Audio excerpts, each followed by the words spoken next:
Editor সাহেব, আগে না ব্যান্ড পার্টি বাজান।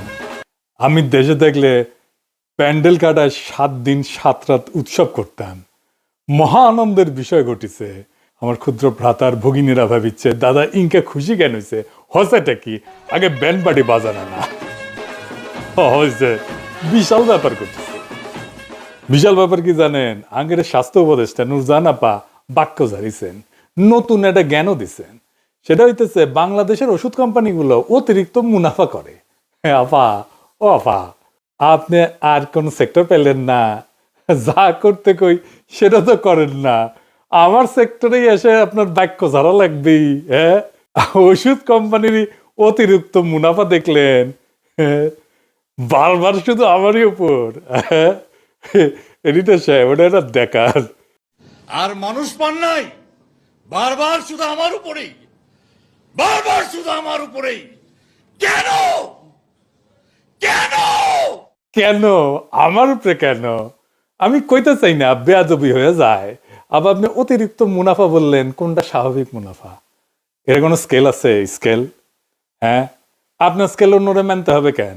আপনার গ্রামীণ ব্যাংক যে 23.33% সুদ নেয়, প্রায় 23.5%, তাও গরিব মানুষেরা ঋণ দেন, ঋণের উপরে। সেটা নিয়ে কেউ কিছু কইছে? আমরা কিছু কইছি? হ্যাঁ, ব্যানে ব্যানে করছি না। তো এটা অতিরিক্ত না? আপনার আকাশ ছোঁয়া সুদের হার, এটা ঠিক আছে, এটা ন্যায্য। কিন্তু ফার্মাসিউটিক্যালসের মুনাফা ন্যায্য না। হ্যাঁ, মুনাফা খুব খারাপ জিনিস। হ্যাঁ, অতিরিক্ত খারাপ জিনিস, তাই না? কমিউনিস্টদের কাছ থেকে শিখেছেন। আচ্ছা, ধরে নিলাম ফার্মাসিউটিক্যাল কোম্পানিগুলো খুব খারাপ।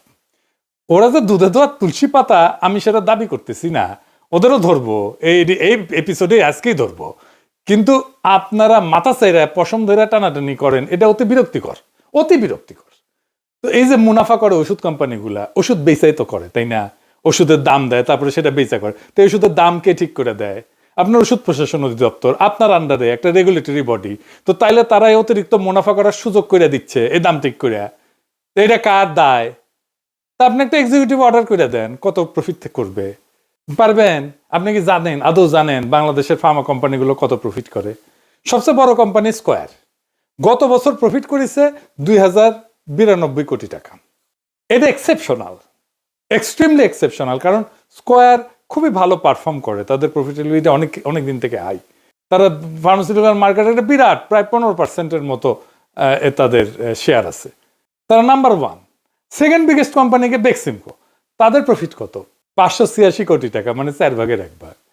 1 আর 2 নাম্বারের মধ্যে তফাৎ দেখছেন? অধিকাংশ ফার্মা কোম্পানির প্রফিট এই 60-65 কোটি এইরকম। রেনেটার একটা বড় কোম্পানি, তাদের প্রফিট 362 কোটি টাকা।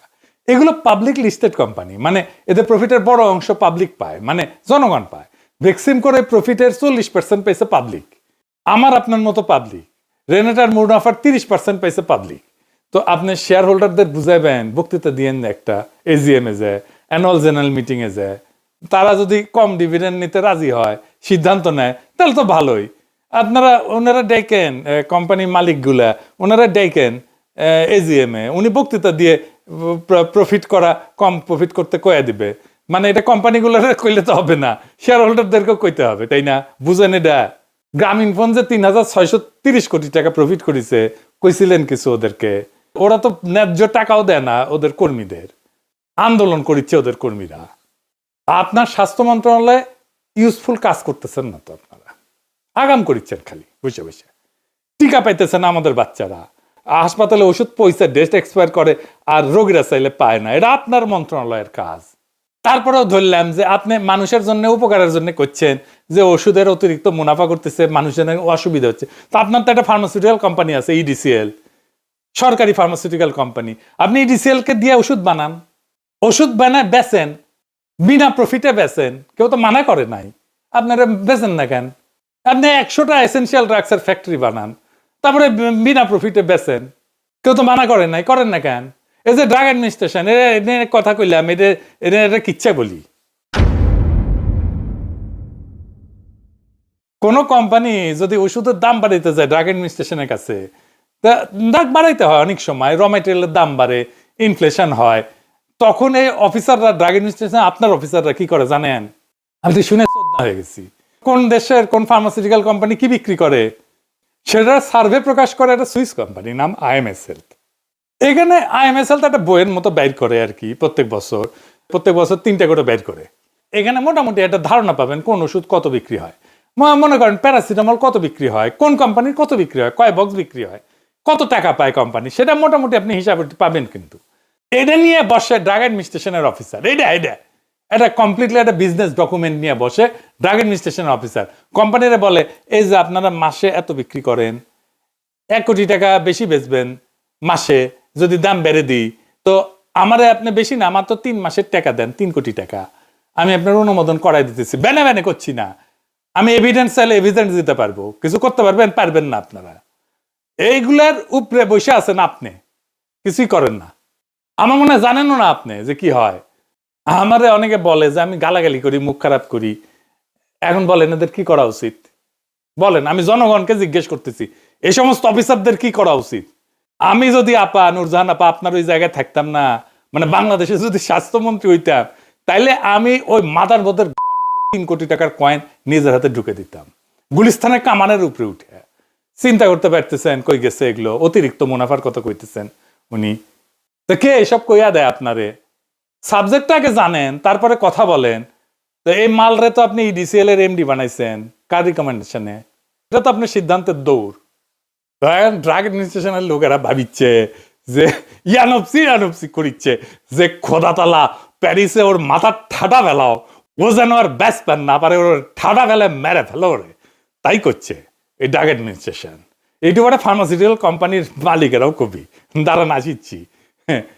তো আপনি তো লোকজনই চেনেন নাই যে ডিসিএল এর যে এমডি দিচ্ছেন, চিনেন না তো ও কোন কোন কাজ পারে। আপনারা খুব ক্যাটাগরিক্যালি বলতেছি আপা, এই যে এসেনশিয়াল ড্রাগস ট্যাক্স নিয়ে দাম টাম নিয়ে যা করতেছেন মিনিস্ট্রিতে, আলাপ কইরা করবেন। কি করতে চান সেটা আলাপ কইরা করবেন। আমার সাথে আলাপ করতে হবে সেটা কইতেছি না। আমি তো শূদ্র, নমশূদ্র, আপনারা তো ব্রাহ্মণ, আমার ছোঁয়ায় তো আপনাদের জাত যাবে, এটা জানি। তো তাই আমার সাথে কথা কইতে হবে এমন না, কথা কয়েন না, কিন্তু কারোর সাথে কথা কইতে হবে যে সাবজেক্টটা বুঝে, বিষয়টা বুঝে। আমার সাথে কথা কইলে লাভ হইতো, কারণ আমি বিষয়টা বুঝি, এই সেক্টরে একজন এক্সপার্ট, আর রাজনৈতিক ক্ষমতা আছে, পলিটিক্যাল পাওয়ারও আছে। গার পেলি করে কিছু করতে চাইলে করেন, সে ডাস্টবিনে ফেলায় দেওয়া হবে। এই যে ফার্মাসিউটিক্যাল কোম্পানি গুলা ডাক্তারদের মাসওয়ারা দিয়ে প্রেসক্রিপশন করায়, রোগীর প্রেসক্রিপশন নিয়ে টানাটানি করে, কি লিখেছে সেটা দেখার জন্য, রোগীর ব্যক্তিগত ফাইল নিয়ে টানাটানি করে, এটা শুধু অনৈতিক না, অপরাধও বটে।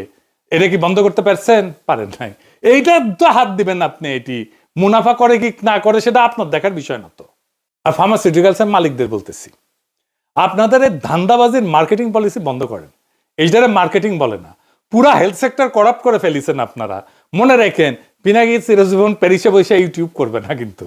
আল্লাহ বাঁচায় রাখলে না, একদিন ওই ক্ষমতা হবে, একেবারে জেলে ভরে দেবো, হান্দায় দেবো জেলের মধ্যে, আর কোম্পানি জাতীয়করণ করে ফেলবো। আপনি যা বানাইছেন কিছু দেখবো না।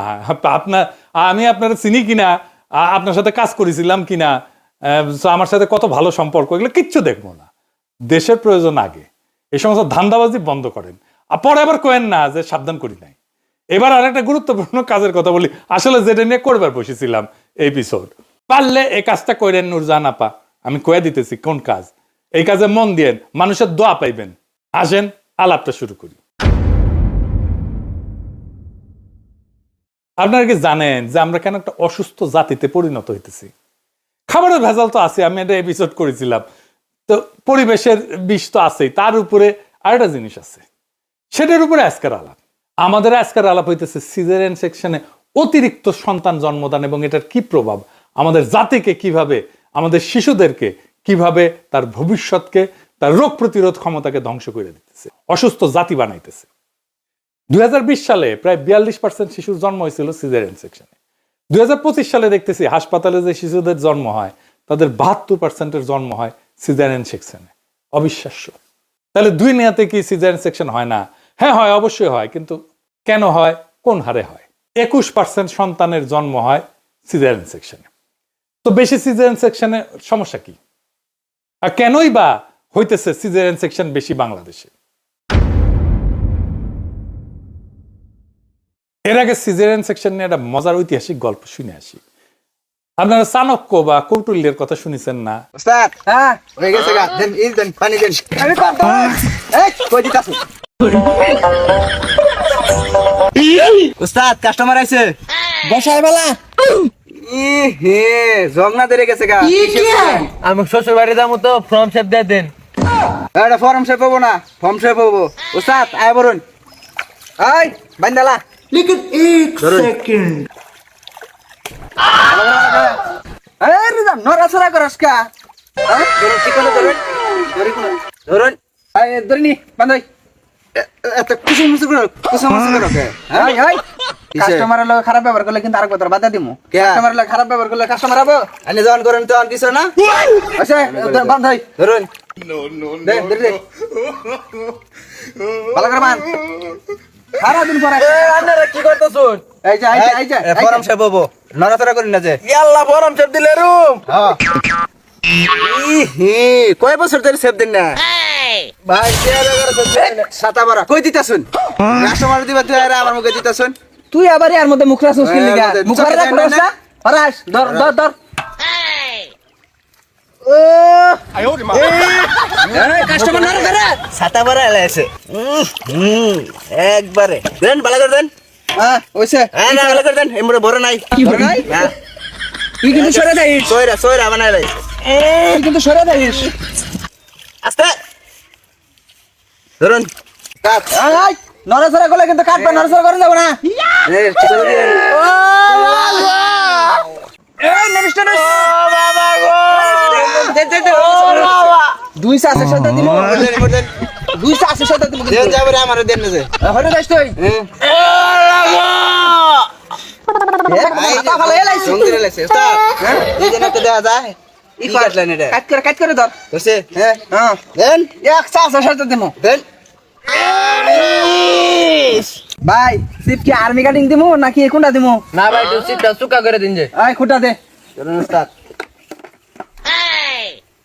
আতুর বাতি কি ফেলাই দে কাম এখানে তুই দাড়ি দুরি দেস না ই করে কিন্তু কাটবো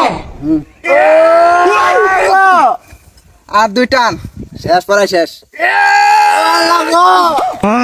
আয় মাথা ঘুরা দেন এমরে দেন আয় নষ্টা দেন শেষ পড়াই শেষ এসে ওস্তাদ হ্যাঁ হয়ে গেছে গা দেন ইজ দেন পানি দেন আমি কত রে কই দিতাছ দেখে দেন দেন হইছে বুঝছ না হ্যাঁ হ্যাঁ দাম লাগবো না যন্ত্র গুলা কি দেখছস আয় টিউশনে পয়সা কর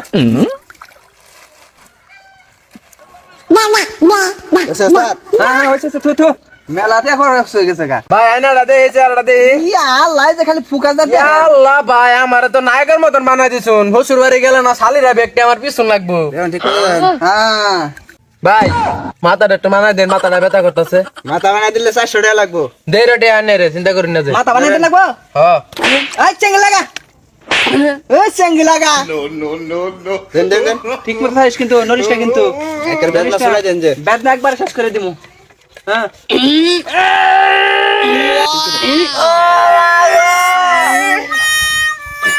যদি ভিডিওটি ভালো লাগে লাইক শেয়ার কমেন্ট করে পাশে থাকবেন ধন্যবাদ।